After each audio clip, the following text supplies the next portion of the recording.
Buenas noches. Hola, buenas noches. ¿Qué tal? ¿Cómo están? Mejor que se vayan conectando.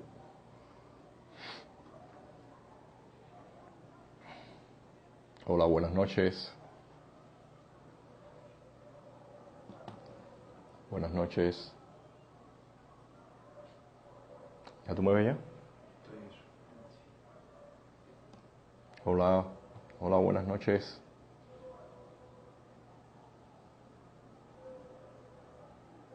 Yo todavía no veo a ningún amigo conectado. Allá por acá, Marcos González. Ok, buenas noches, Marcos. Roberto Pérez también. Hola, buenas noches, Lourdes. ¿Qué tal? ¿Cómo estás? Aldo, ¿qué tal? Buenas noches. Henry, ¿qué tal? ¿Cómo estás? Buenas noches. Como siempre, un poco caluroso por acá por La Habana, pero bueno, ahí vamos. Alejandro, ¿qué tal? Un saludo, ¿cómo estás? ¿Cómo va por allá? Alberto también, un saludo. Peter también, un saludo. Juan Alberto, ¿qué tal? ¿Cómo estás? ¿Cómo vas por tu zona? Teresa también, un saludo. Saludo a Rubén también. Marielena Alpizar también. Hola, buenas noches. ¿Cómo están ustedes por allá? José Melcon, Ariel Rocket también, buenas noches. Inés Antonio, Marcos González también, buenas noches. Como les decía, por acá un poco caluroso, como ven, siempre sudando. Hola, Ayler, ¿cómo vas conectada? Claudio, ¿ya estás por ahí ya? New, ¿qué tal? New, ¿cómo anda? ¿Cómo andan las cosas? ¿Cómo anda la tropa? Gracias, saludos también para ti, Aldo. Eric, también un saludo. Buenas noches, buenas noches. Esther también, ¿ya me estás viendo ya? Ok. Jorge, buenas noches. Acela. Hola, ¿qué tal? Augusto, ¿cómo estás? Bueno, ya estoy viendo a Claudio, que lo tengo aquí a mi lado, pero ya lo estoy viendo ya. Marisa, buenas noches. Buenas noches. Bueno, que te mejores, María. Es bueno, hay que, de vez en cuando, hay veces las enfermedades hacen que uno tome su reposo y es bueno. Hace unos días atrás estuvimos por acá nosotros así que vamos a ver. Bueno, espero unos segundos más y empiezo porque ya hay un buen número de ustedes por allá. Sí, entonces espero unos minutos más por ahí. Sí, yo lo veo, yo lo veo. Acela, buenas noches también. Ana María, hola, ¿cómo estás? ¿Cómo van las cosas? Dile a la gente que desde ahora, si tiene alguna pregunta, Sí, todas las preguntas, hola San Santiago, ¿cómo estás? Todas las preguntas que usted tengan, el trapito para secarme el sudor es un pañuelo que tengo por acá, así que vamos a ver cómo me va. Dainel también, Teresa, todas las preguntas que ustedes tengan pueden ahora en cuanto arranquemos, no importa que todavía, si es del tema anterior, si son algunos puntos que se han quedado por tocar o algún tema que quiera tocar, no importa, ustedes nos hacen la pregunta y Claudio me está ayudando a copiarlas y él las va anotando y así ya después podemos entrar en esos temas. Ahora, Karel, ¿cómo está La Habana? La Habana siempre caliente y con mucha humedad, entonces uno suda mucho y bueno, pero es bueno, eso ayuda a liberar toxinas, hay que ver la parte positiva. 46 personas. Sí. Bueno, voy a arrancar ya y quiero mencionarle, primero que estamos haciendo, continuamos con el seguimiento del tema de Xiomara de las Mercedes, que ahora mismo está en terapia. Sigue la hija teniendo dificultad para verla, entonces seguimos con ese monitoreo. Mañana miércoles, hola Francis, ¿cómo estás? Mañana miércoles por la noche vamos nuevamente de 7 a 9 a hacer otro tuitazo. La idea es etiquetar a personas que estén relacionadas con temas de derechos humanos, los legisladores cubanos americanos en Estados Unidos, si se pudieran buscar también algunas etiquetas de cancillerías en América Latina también sería interesante, en Europa, eurodiputados, Amnistía Internacional ya la tenemos, la OEA, o sea, todas esas etiquetas son importantes tenerlas para que les llegue la información y con este tema que realmente todavía ya hace más de 2 meses todavía no hay un diagnóstico claro de Xiomara y eso, o sea, estamos tratando de poner la mayor presión, la mayor presión. Entonces, el tema que quedaba un poco pendiente de la vez anterior, hola Mercedes también, George, ¿cómo estás? Santiago también vi por allá. El tema de los presos, ya he estado revisando la lista, o sea, vamos a empezar.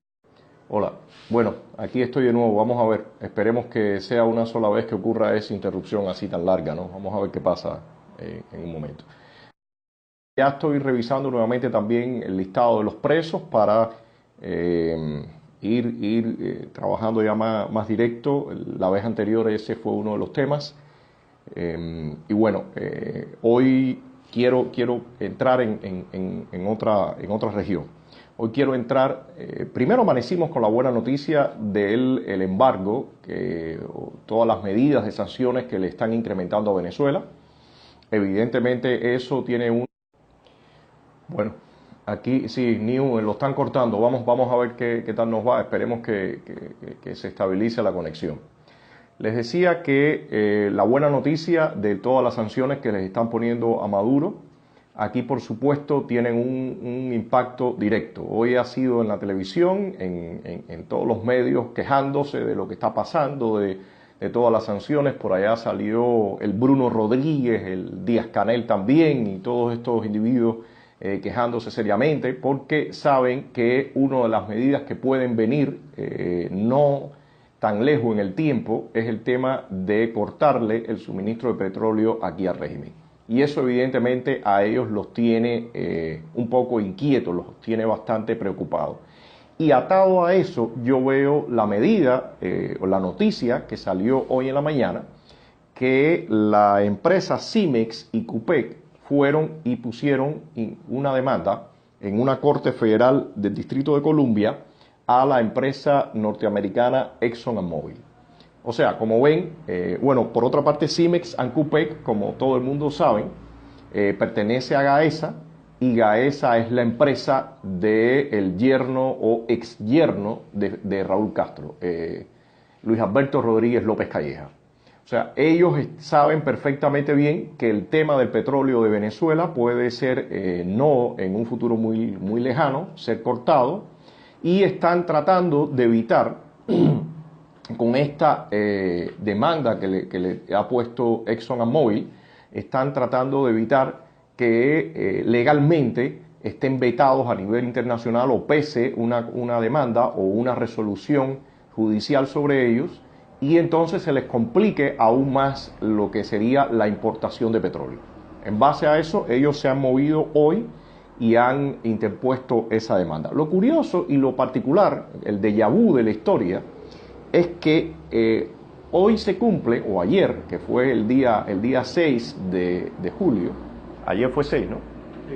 Hoy es 6. No, hoy es 6. Hoy es 6, perdón. Hoy día 6 de julio se cumplen 59 años de las expropiaciones de esas empresas de ExxonMobil. O sea, esta historia tiene un déjà vu tremendo y hoy ellos salían en la televisión y estaban hablando de que se conmemoraban los 59 años, de esa confiscación, que la hizo Fidel Castro dando un discurso en el antiguo Estadio del Cerro, hoy que le llaman latinoamericano. Y ahí anunció, como ustedes han visto en algunos, como se ha visto en algunos videos, todas esas confiscaciones, y por supuesto dentro de ellas estaba esta empresa por la que está demandando ExxonMobil, que era la refinería Standard Oil, que estaba en la bahía de La Habana y que hoy le llaman la Ñico López, ¿no? Esa es la principal empresa que están reclamando. Y yo quería, y había puesto por la mañana un post con un cartel que era realmente delirante, de un anuncio de las confiscaciones cuando ellos las hacían, que llegaban con las milicias y tomaban los lugares y por supuesto la persona que se interpusiera iba preso y podía pasar cualquier cosa. Yo ponía ese anuncio en ese póster con un pequeño escrito. Y el pequeño texto se refería a un punto que a mí me parece que es fundamental. Se ha estado hablando y el régimen está haciendo una tremenda campaña a partir de que se aprueba el capítulo 3 de la ley Helburto. El régimen ha estado enfrascado en mostrar que la ley lo que trata es de despojar a todos los cubanos supuestamente de las propiedades que tienen. Primero, no tenemos ninguna propiedad, porque aquí el régimen nos hace y deshace lo que se le plazca. O sea, lo mismo lo saca usted de la casa, que lo mismo supuestamente esto es una escuela y después mañana lo convierten, si lo tienen que derrumbar, lo convierten en un hotel, o como sea. El régimen hace literalmente lo que le da la gana. Entonces, primero, eso es por una parte una mentira. Pero, por otra parte, el régimen engaña, y lo está haciendo tremendamente, con que, según esto, la lógica de la ley Burto, que implica que tenga que existir una compensación a los propietarios originales, ellos enmascaran eso diciendo que va a haber un despojo. Pero lo que el régimen no está diciendo, que es que la mayoría de las propiedades, muchísimas propiedades que fueron confiscadas y muchísimos dueños que fueron despojados, muchos de ellos están aquí en Cuba vivos, o algunos han muerto, o sus descendientes. Y yo estaba recopilando, y les prometo que voy a revisar un poco más estos datos que son muy, muy interesantes, que de varios libros que curiosamente los editaron ellos mismos, los tengo por acá. Lo tengo por acá a mi lado. Uno se llama, y por supuesto cuando lean escuchen el nombre se dan cuenta cuál es la tendencia. Se llama la alta burguesía cubana del 1920 a 1958. Y otro, este es el libro, un libro editado aquí por ellos mismos. Y otro se llama Los propietarios de Cuba de 1958. Este es el otro libro. Pero lo interesante es que a pesar de que los libros son extremadamente, o sea, son tendenciosos en el sentido de desprestigiar y supuestamente en mostrar lo mal que estaba el país en esa época, al final cuando va recopilando un número de estadísticas, uno se da cuenta realmente la gran diferencia que había de esa época, que era un país articulado, donde habían distintas clases sociales, donde existía una clase alta, que de entrada a mí me parece muy interesante, porque el valor que ellos tienen es de 550 propietarios con grandes negocios, lo cual a mí me parece porque eso, o sea, un buen número, y sobre todo cuando vemos la distribución. Yo estaba sacando las estadísticas de este libro, y de esos 550 habían ellos de datos que el propio régimen en estos textos publicados por ellos ha reconocido. Ellos reconocen que de esos 550 principales propietarios que habían en el país, 124 eran extranjeros y 426 eran cubanos. O sea, estamos hablando de ya casi un 78%, quien habla casi un 80%. O sea, realmente la cifra, en mi opinión, es abrumadora y muestra que todo Ramón Martínez ha puesto dos cosas. Bueno, ya estoy por acá. Les decía que realmente casi de los principales propietarios que existían en esa época de los años 50 fueran cubanos, realmente hablaba de que ya había una clase alta cubana bien establecida, y lo otro, por supuesto, había toda una clase media muy bien establecida, que ese es el otro punto. O sea, que independientemente que se podían alegar ciertos problemas, pero el país definitivamente tenía toda una estructuración y un movimiento y en una dirección donde... Bueno, el tema acá, discúlpenme por la conexión, vamos a tratar de ir avanzando a ver qué pasa. Les decía que evidentemente con estas estadísticas y otras más que les prometo traerles, muestra la estructura que había, no solamente social, sino en el tema económico en el país. Uno de los datos que el régimen hoy mismo reconocía es que hay alrededor de 5.913 reclamaciones, y en esa época, estamos hablando de los años 60, era del valor de 900 millones de dólares en ese momento. O sea, que realmente con todas estas sanciones que se les están poniendo al régimen de Maduro, al régimen castrochavista o chavista, el régimen cubano se ve obligado, con esta acción que está haciendo en esta corte del Distrito de Columbia, de defenderse de la acción que tomó ExxonMobil. Y principalmente porque ellos ya están viendo venir el tema del corte del suministro de petróleo. A mí me parece eso también. Yo tengo por acá, y en el caso, y ustedes lo pueden consultar, el texto es un poco largo, también hemos hecho, que lo voy a luego poner en el live, un video, una animación, o sea, con algunas gráficas sobre todo este tema de las confiscaciones, la ley del Burton, que lo produjimos desde Estado de SAT. Y yo tengo acá toda la cadena de llamados decretos leyes, que al final son un robo, que fue haciendo el régimen hasta que en marzo de 1968 el régimen terminó confiscando hasta el cajón del que limpiaba zapatos en la calle.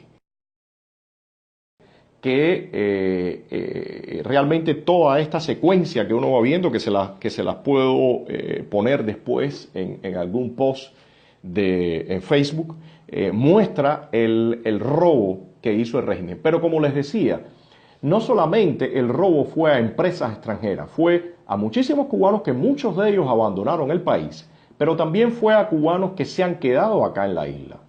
Y aquí para mí está bueno, está complicada la conexión, pero seguimos. Les decía que aquí está el cuestionamiento. ¿Qué solución se le va a dar en una Cuba democrática a todo este problema de las confiscaciones? Porque no es solamente las empresas que van a venir del exterior, o empresas norteamericanas o de algunos cubanos americanos que vengan acá a hacer las reclamaciones, que muchas de ellas se harían a través del propio gobierno norteamericano, que sería quien los represente a ellos, sino también que cómo vamos a resolver ese problema, cómo un gobierno de transición o un gobierno democrático va a solucionar la confiscación que se le hizo a cubanos que todavía quedan acá.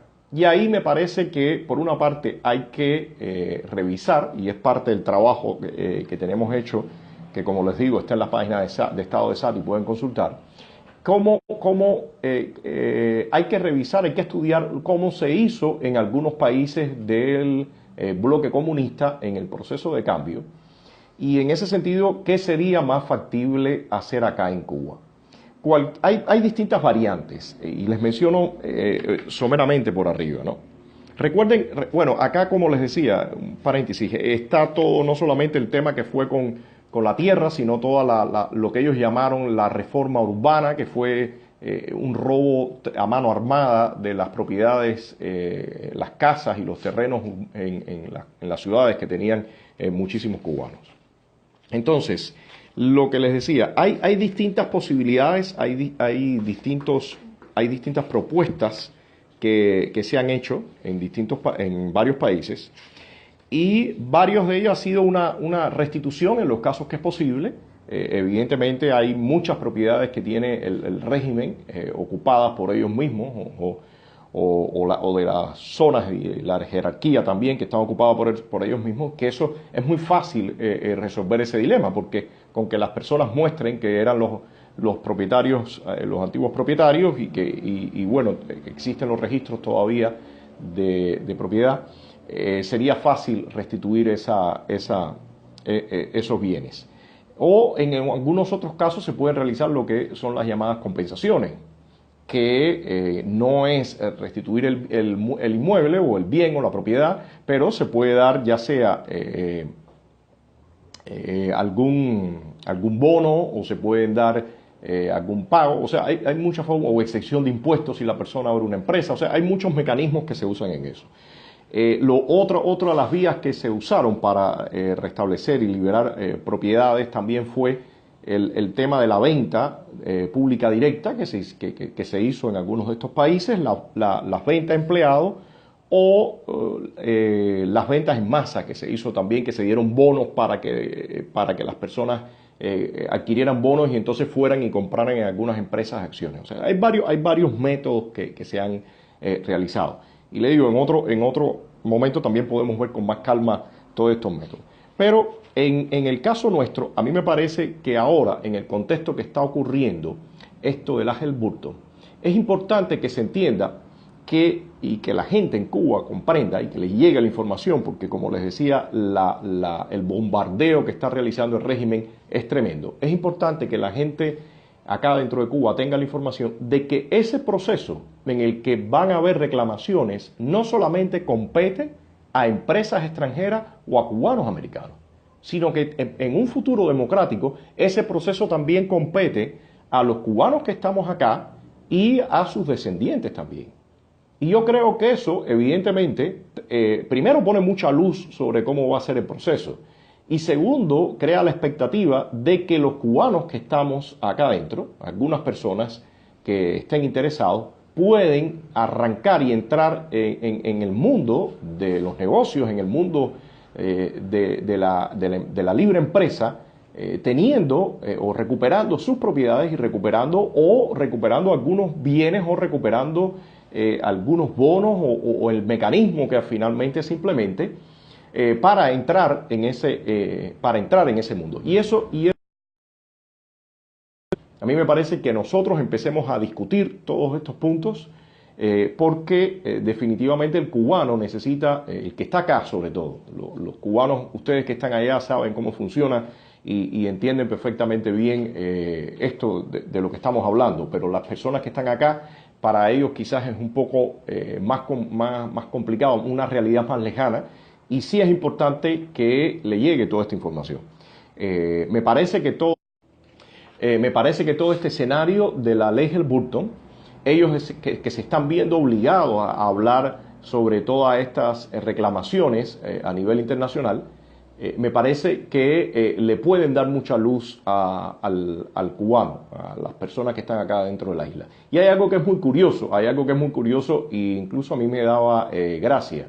Ellos han estado en muchísimos programas pregonando que la ley Helms-Burton no tiene jurisdicción acá dentro de la isla, que no pasa nada, que para nada hay por qué preocuparse, y sin embargo hoy salen con esta noticia. Perdón, eso me pareció realmente muy gracioso, porque después de decir que no había nada por qué preocuparse y también mencionar una ley que ellos promulgaron en el año 98, como una ley escudo para la ley Helms-Burton, bueno, hoy están en cortes del Distrito de Columbia buscando defenderse de la acusación que les puso ExxonMobil. Entonces, Claudio, vamos a empezar con algunas preguntas. Esta la voy debajo para arriba porque hay cierto orden en eso. Carla Alejandro dice, las casas van a ser un problema grande. En mi casa hemos vivido ya 3 generaciones. ¿Quién va a ir a reclamarla? Bueno, yo pienso que el tema, por lo menos la visión, una visión que está bastante generalizada y es parte del trabajo que nosotros estamos haciendo. Yo pienso que donde vivan familias es bastante complicado restituir esa propiedad. Porque de hecho, una de las cosas que ocurre es que anteriormente, por ejemplo, en una casa donde vivía una sola familia, ahora usted se puede encontrar 3, 4, 5 y hasta 6 familias. En terrenos donde no había construido nada, bueno, el régimen de momento ahora, por ejemplo, la zona que es conocida como Alamar, ahí viven más de 150.000 personas. Sería imposible remover a esas 150.000 personas. Entonces, en ese caso, la lógica diría que lo más viable es realizar una compensación de esos propietarios. Entonces, me parece que es muy importante en ese sentido transmitirle el mensaje a los cubanos que nadie va a ser desalojado, porque eso es parte de la propaganda que el régimen está lanzando todo el tiempo. Nadie va a ser desalojado porque de hecho cualquier gobierno de transición o cualquier gobierno democrático que se enredara en un proceso de desalojo, bueno, pues sencillamente casi estuviera dándose un tiro en la sien, porque el problema de la vivienda acá en Cuba es un problema extremadamente serio. Y lanzar esa noticia de que va a ocurrir un desalojo o un número grande de desalojos sería realmente crear una inestabilidad. Así que me parece que en este tema de las casas, Claudio, es evidente que una cosa son las propiedades habitacionales donde hay viviendo familias y por supuesto otra cosa son las casas que están en manos del régimen en este momento o casas que están en manos de los personeros del régimen. Así que eso es lo que... Por cierto, estoy viendo por acá el tema de la etiqueta y toda la tontería esa. Yo les pido a quienes estén participando acá que no presten atención Vamos a concentrarnos en lo que estamos hablando. Cuando termine yo live, bloqueo y borro a todas esas personas. Realmente me parece una alta dosis de infantilismo. Y si hay algo que me ha llamado la atención y lo comento, he revisado los perfiles y coinciden personas que han estado moviéndose a favor del régimen en algunos casos y ahora también según seguidores de este programa. Entonces, yo les digo, esa extraña coincidencia que se está dando, óbvienla, déjenla a un lado, seguimos y después yo borro todo eso. Gracias a Dios las redes nos permiten acabar con los actos de repudio en 2 minutos, así que no es preocupación. Y por otra parte le digo, alguien hoy decía que si estaban haciendo bullying hacia mi persona, señores, yo le puedo decir algo a esos que están intentando y la lectura también, un poco para decirles mi lectura de esto. A mí, uno está acostumbrado, viviendo aquí en Cuba, con arrestos violentos, golpizas, actos de repudio, a enfrentarse y con fuerza, porque lo hacemos con fuerza, a situaciones muchísimo más agresivas que eso. Entonces, esto es como una pequeña pataleta que lo que busca es realmente desviarnos y eso, por favor, échenlo a un lado, no le hagan caso. No le hagan caso porque al final, en la medida que se vaya abriendo y que lo estamos abriendo poco a poco, la posibilidad de nosotros expresarnos y comunicarnos, cada cual ocupa el lugar que le corresponde. La prensa amarillista va al espacio amarillista, la gente que hace política va a la política, el que va a hacer arte va al arte y todo se regresa a la normalidad, que es parte de lo que desgraciadamente ha logrado el régimen castrista, que es romper la estructura social, como mismo ahora yo le mencionaba, en el mismo caso económico. Claudio. Marcos González dice, en Cuba hay espacio suficiente para crear nuevas ciudades, nuevas construcciones es lo que hace falta. No, sin dudas, toda lo que sería la empresa de la industria de los bienes raíces sería realmente tremendo porque incluso dentro de la ciudad de La Habana, que es la mayor ciudad del país, hay espacios vacíos, hay una cantidad de espacios vacíos tremendas, ¿no? O sea que constructoras pudieran venir a hacer el trabajo perfectamente bien y se pudieran desarrollar nuevos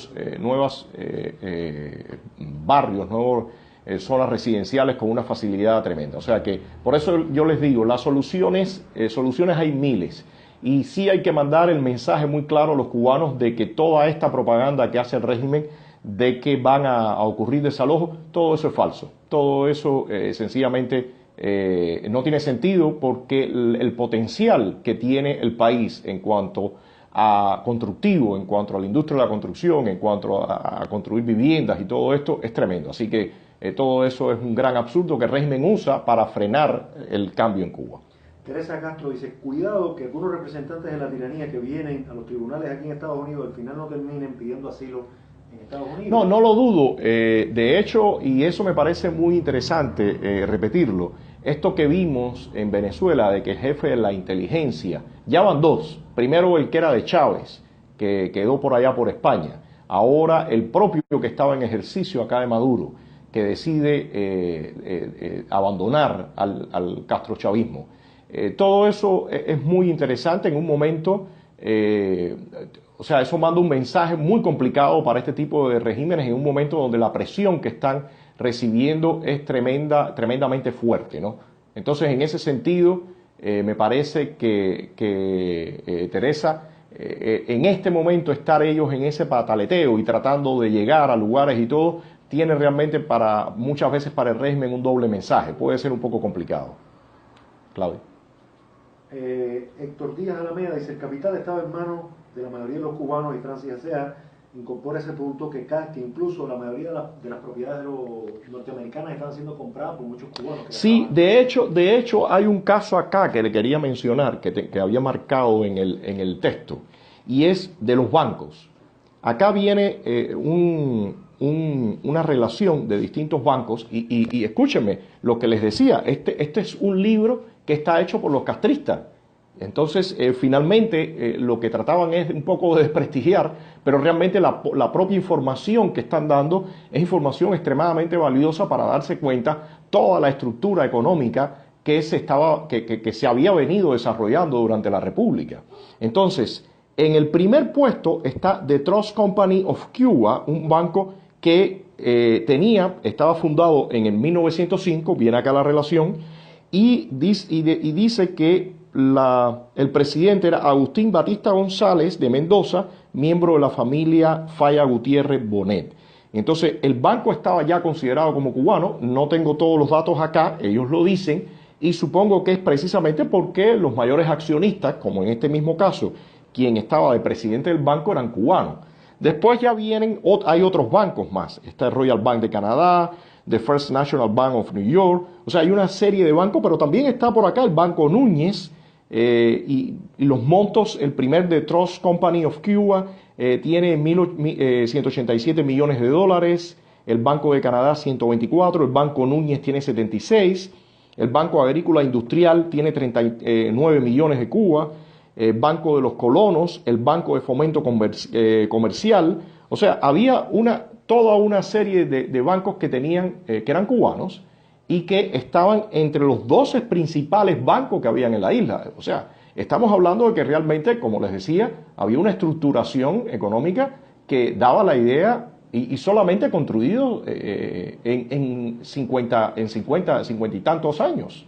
O sea, que realmente, en mi opinión, cuando uno ve todo esto, yo realmente lamento que la madurez y el dinamismo que tenía nuestro país, nuestra tierra, en esa época, en el tema económico, no fuera el mismo que tuviera en la rama política.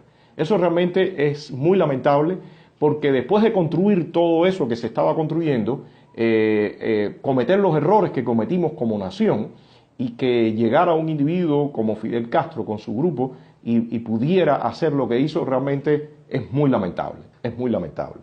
Claudio. Eduardo Arecoa dice, la Helms-Burton establece un valor mínimo de $50,000 para establecer demandas. Para establecer demanda a propiedades comerciales, Arecoa, sí, es así. Pero de todas formas, el tema acá es el siguiente. La ley Helms-Burton funciona como la codificación para representar a esos demandantes, ya sea cubanos americanos o americanos, ante el gobierno. Bueno, en este momento evidentemente el régimen no va a hacer absolutamente nada. Yo siempre veo a futuro, ¿no? Para mí es ante el gobierno de transición o un gobierno democrático. Esa es una parte. Pero como yo les decía, está la otra parte que tiene que ver con las reclamaciones que deben ocurrir de los cubanos que residen acá, de las propiedades que perdieron y que fueron confiscadas también. Entonces, es evidente que el proceso es un poco más complejo. No solamente compete a esas empresas extranjeras o de ustedes, cubanos americanos que estén allá, sino también a los cubanos que estamos acá. O sea, va a haber que buscar las soluciones, ya le decía, en todo ese espectro de mecanismos o de posibilidades que hay que se han visto en otros países. Bueno, nosotros tendremos que estudiar cuál es la que más nos conviene de acuerdo a la realidad. Y hay un tema que es acá fundamental. Realmente el fondo habitacional que tenemos en Cuba está muy por debajo de la necesidad de la población. O sea que ese es un punto a tomar en cuenta cuando se haga todo este tipo de procesos. Un millón de viviendas. Sí, regularmente el régimen está relanzando los planes de construcción de vivienda, y regularmente vuelven a ir al piso. Entonces, Claudio, dime. Ana María González dice, no hay vergüenza, ¿cómo un exiliado puede ir a Cuba y comprar una casa si sabe Dios fue confiscada? Es lamentable que pasen este tipo de acciones, porque evidentemente sabemos que el tema de la propiedad en Cuba está como en una especie de stand-by. Hay que sanear esa situación, y para arrancar en una economía libre, la principal base que debe haber es el tema de la propiedad. La propiedad tiene que estar completamente garantizada. Y para eso tenemos que ir atrás y resolver estos conflictos que tenemos. Claudio. Marciano Moreira dice, los bancos canadienses tienen que darnos crédito. Nuestro pueblo cubano ha perdido su crédito por culpa de la mala administración. Bueno. ¿Qué otra? No, el mismo Marciano dice que hay que dar crédito. Bueno, es evidente que en un proceso, y eso es parte también de lo que lleva implícito la Helms-Burton, que habla del otorgamiento de fondos para un gobierno de transición y después, por supuesto, seguir apoyando a un gobierno democrático. Y en ese sentido es que parte de los condicionamientos que ellos ponen tienen que ver con los pasos que se den para garantizar que haya realmente una construcción democrática. Yo en lo particular, el capítulo 2 que he leído, que tiene que ver con el trabajo para desmontar y ayudar a terminar con el régimen, y después todo esto, y los pasos para asumir que hay un gobierno democrático, a mí me parecen perfectos y me parece que ese capítulo 2 no tiene nada que ver con ninguna violación de la soberanía nacional. Los pasos que están planteados en el capítulo 2 son los pasos básicos para reconocer que en un país existe una democracia. De hecho, si queremos incluso establecer una analogía, hay muchos de los pasos que están planteados en el capítulo 2 que son exactamente los mismos elementos que piden los pactos internacionales de derechos humanos de Naciones Unidas. Quizás algunos de ustedes recuerdan que hace unos cuantos años atrás, desde Estado de Sata, estuvimos montados en una campaña que se llamaba Por Otra Cuba, que pedía la ratificación e implementación de los pactos de derechos humanos de Naciones Unidas, y era precisamente porque la implementación de esos pactos implicaban el desmontaje del sistema. O sea que hay una clara analogía, y me parece que en ese sentido puede ser interesante para desmontar en cualquier discusión el argumento de que la ley Helms-Burton es una ley injerencista y que viola la soberanía. Hay muchos elementos que están en la ley Helms-Burton que están completamente presentes también en los pactos internacionales de derechos humanos, que tienen que ver con todas las libertades básicas del individuo. Entonces, pienso que en ese sentido el capítulo 2 es un capítulo muy bien asentado, sobre todo para impedir una mutación del régimen. New Palomino ha puesto aquí una frase importante que dice: sin propiedad privada no hay libertad. Y tiene que ver un poco con esa visión que hasta que no se tenga la gente no va a entender que si no... Sí, sin propiedad privada no hay libertad y por supuesto no hay economía libre, y sin los derechos de propiedad no hay economía libre. Y yo mencionaba acá en el último momento el asunto de que lo que pedía el capítulo 2 buscaba de alguna forma garantizar que no hubiera una mutación del castrismo, que no hubiera una mutación del castrismo. A mí me parece que en ese sentido, hoy en día sabemos que... Espera, déjame copiar algo que... Hoy en día sabemos que la mayoría de las propiedades y que la mayoría de las empresas y las compañías en manos de los militares. Si no existe un saneamiento de toda esta situación, bueno, pues los militares se quedarían perfectamente establecidos para seguir mandando y seguir controlando la economía del país, seguir controlando lo que ocurre acá acá al interior. Entonces, en ese sentido, fíjense que ahora mismo, ¿quiénes son los que van a dar el frente a ExxonMobil? Bueno, va Gaesa. Y Gaesa, como les decía, es la empresa del yerno de Raúl Castro. O sea, que es importante saber, New, que si no hay un proceso de revisión y no hay un saneamiento con el tema de la propiedad, bueno, pues sencillamente va a ser casi imposible poder realmente construir una democracia. O sea, esa es la base de la dinámica democrática. Una de las bases es la economía libre, ¿no? Armando Araya dice: el respeto a la propiedad es la garantía indispensable para alentar las inversiones. Sí, seguro, seguro. Y es el paso necesario para que se pueda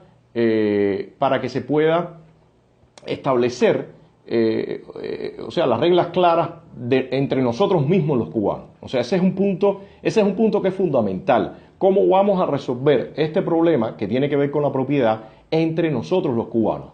Más allá de todo, de la solución del problema con empresas extranjeras, a mí me parece que eso es un tema, y por eso me interesó tanto hoy hablar de esto, un tema fundamental. Porque, como les decía, si nosotros contemplamos que parte del 80%, hay algunas estadísticas que incluso dicen que llega hasta el 85%, de las confiscaciones fueron a cubanos, o sea, es evidente que nosotros tenemos que internamente entre nosotros llegar a un consenso de cómo vamos a resolver ese problema.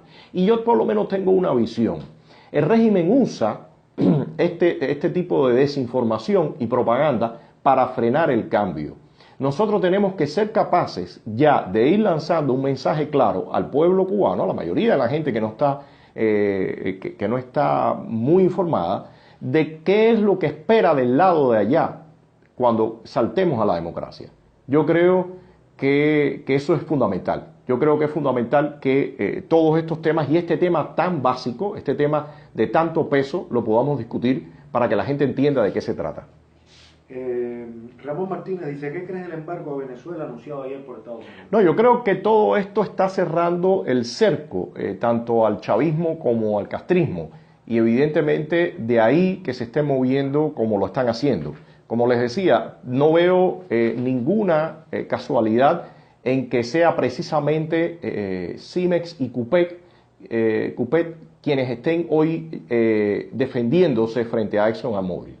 Porque evidentemente ellos saben que posiblemente el corte del petróleo, del suministro de petróleo, es lo que viene y debido a eso están moviéndose, porque evidentemente ellos van a buscar abastecerse de otras empresas que pueden quizás ser en Angola o rusas o de cualquier otro lugar, pero para eso estas empresas tienen que no puede pesar ningún tipo de sanción sobre ellas. Ese es el punto que yo creo que está acá en este movimiento que están haciendo. Que les decía, curiosamente, es el día de hoy, se cumplen 59 años de que Fidel Castro hizo la confiscación de esas empresas. O sea, que la historia está enrollándose, por decirlo de alguna manera. Ainer González Mena dice, Antonio, una de las malintenciones contra tu persona es señalarte como que vives en una... Bueno, ya estoy de regreso. Vamos a ver cómo sigue la conexión. Claudio. Aire González Mena dice, Antonio, una de las malintenciones contra tu persona es señalarte que vives en una mansión en Miramar. ¿Tu familia sufrió confiscaciones? No, mi familia sufrió confiscaciones en Camagüey, de terrenos, ganado, casas, todo eso. Y por otra parte... Yo también, quiero decir que yo también. Claudio también, Claudio también. Entonces vamos a esperar a ver qué logramos de las compensaciones. Pero por otra parte, yo les puedo decir, y todas las personas lo saben, y todos quienes venían a Estado de SAR, que el espacio donde yo estoy viviendo en este momento, desde hace unos cuantos años, está totalmente en función de trabajar por la libertad de Cuba. Y mis padres, que son personas mayores, de hecho mi padre murió en el año 2013, mi madre todavía está viva, han puesto todo su sacrificio y sus últimos años para apoyarme en toda esta faena.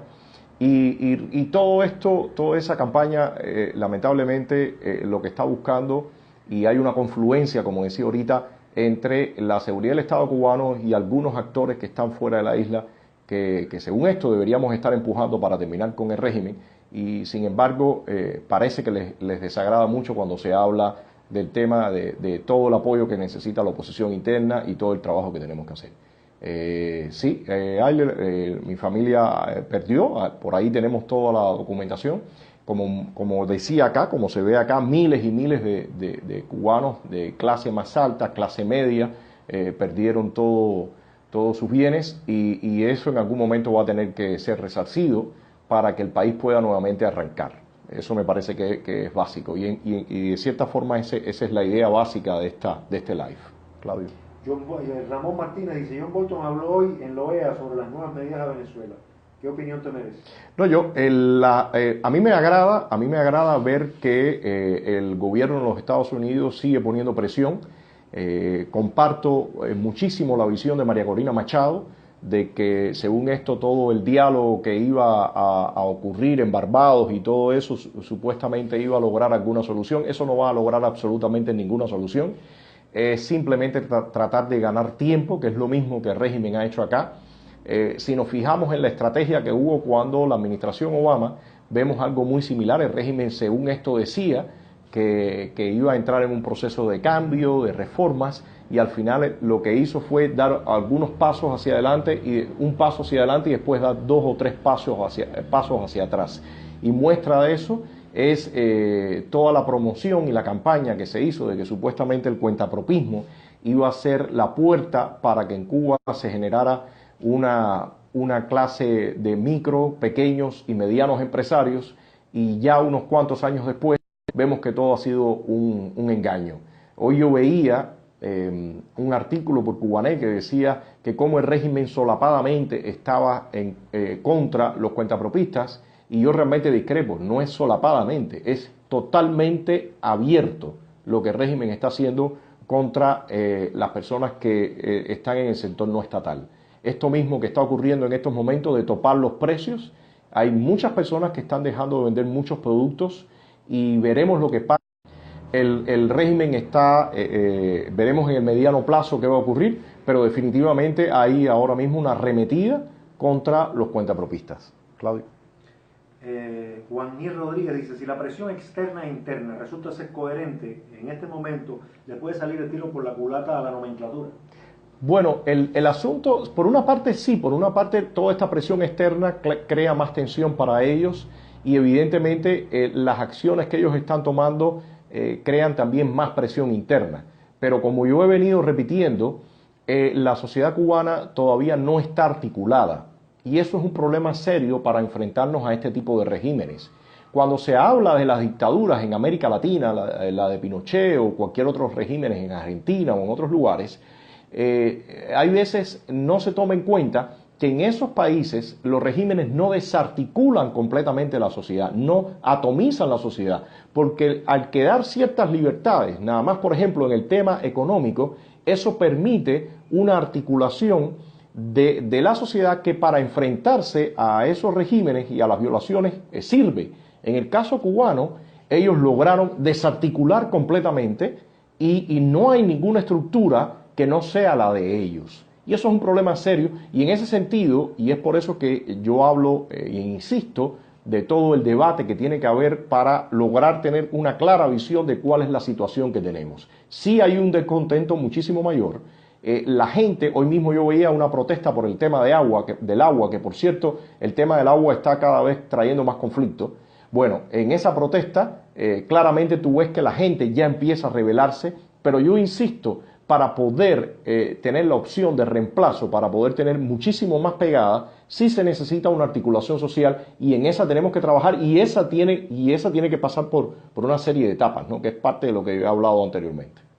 Armando Araya dice, un ejemplo de lo mucho que puede lograrse con un crédito de Estado fue la utilización hecha por la administración de la presidencia de don Tomás Estrada Palma, que en breve tiempo permitió un progreso plausible de la economía y de la situación general del país. Armando, está claro y eso está escrito y se ha dicho y se ha repetido muchísimas veces que en el caso de que en Cuba ocurra una transición a la democracia, hay muchísimas organizaciones internacionales y gobiernos, sobre todo, por ejemplo, del mismo Estados Unidos, que están dispuestos y listos para ayudar. El tema es salir de la dictadura, ¿no? Mientras estemos bajo este régimen va a ser muy difícil, o sea, casi imposible hacer nada, ¿no?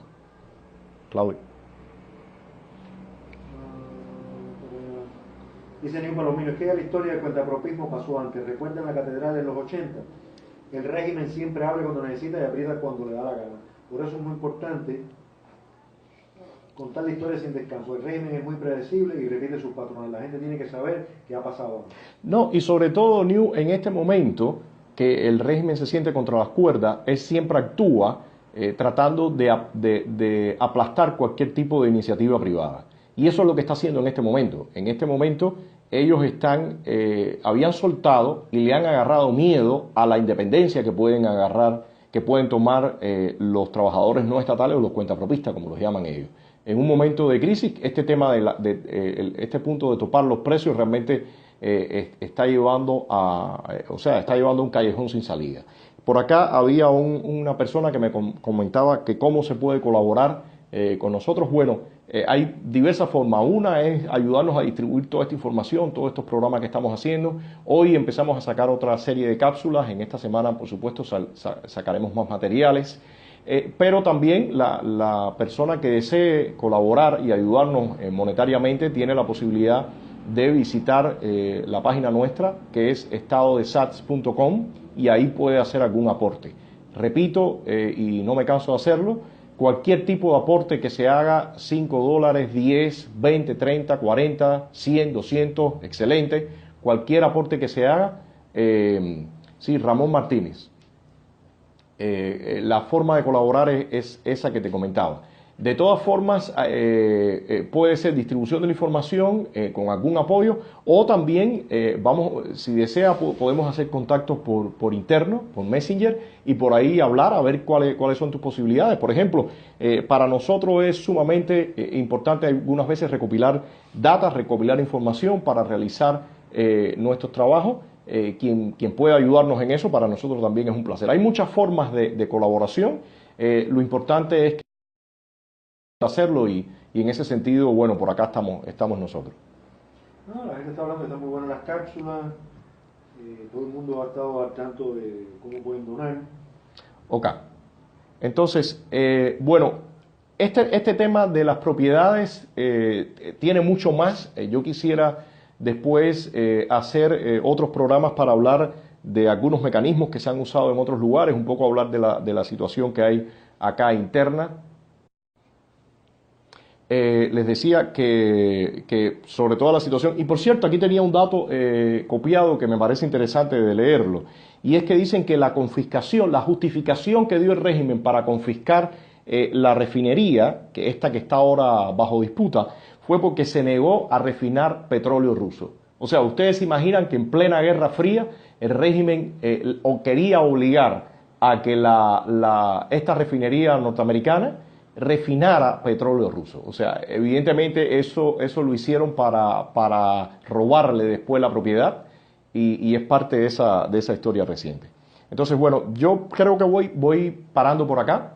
Este tema de la propiedad es un tema que yo considero que es de extrema importancia. Vamos a repostear, a poner nuevamente en estado de SAT el material que hicimos sobre ese tema, porque nos parece importante que siga circulando. Y les repito, por favor, las preguntas que ustedes tengan siempre déjennoslas en... Silvia Méndez llegó ahora. Sí, Silvia, bueno, un saludo, me alegro que estés por acá y bueno, ya estamos casi terminando.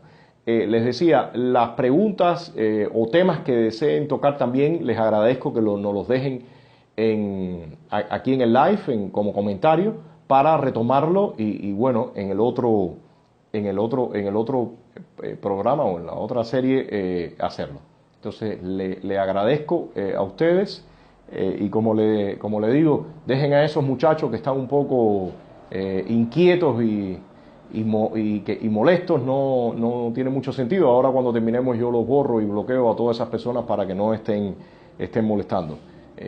Me parece de todas formas, todo esto que está pasando para mí es exactamente, Mercedes, mañana recuerden, importantísimo, el tuitazo por los presos políticos, que es parte del trabajo que estamos ahora tratando de enfatizar lo más posible. Y les decía, todo esto que está ocurriendo son como caminos necesarios, son como senderos que tenemos que transitar, y todos estos intentos de ataques y de desacreditar y desalentar, al final yo lo veo como parte de toda esta andanza. Así que les agradezco haber estado por acá. Buenas noches y nos vemos en otro live. Y recuerden, les pido que me dejen preguntas y comentarios para que eso siga ayudando a todo este debate que estamos haciendo. Mira, para terminar, es bueno una cosa que dice Aire González, dice: el régimen tan cínico le dice a los cubanos de la isla que Estados Unidos va a ir a quitarles todo, como si los cubanos dentro de la isla tuvieran nada. Sí, exactamente, eso es lo que hablábamos hace un momento. Ramón Martínez dice: Antonio, ¿qué día estás haciendo los live? Bueno, realmente a mí me gustaría poder estar anunciando, pero ya ustedes ven todos estos cortes, entonces yo prefiero tratar de un poco ser sorpresa y comunicarnos poco a poco, pero no estar anunciando tanto, porque si no posiblemente se haga imposible las conexiones. Y alguien por acá me decía que no bloquee a estas personas. Mira, si realmente el objetivo de estas personas es reventar el espacio, es estar gritando, porque de alguna forma esos mensajes continuos, todo buscando insultar y todo eso son gritos, eso distorsiona y genera otra dinámica. Sí, es como un alumno que se es como uno estar en la clase y tener, o en una conferencia o en un debate, y tener gente gritando. Entonces eso se va porque yo hace unos días le comentaba que bastante tenemos con los actos de repudio que que nos lanzan acá como para tener que tolerar y tener que hacer algo de esto con alguien ahí gritando insistentemente. Entonces, para mí eso no es que tengan libertad de expresión, para mí eso es sencillamente permitirle a la gente que venga a molestar. Y repito nuevamente, nos vemos mañana de 7 a 9 en el tuitazo. Les agradezco y seguimos por acá. Así que buenas noches y un abrazo para todos.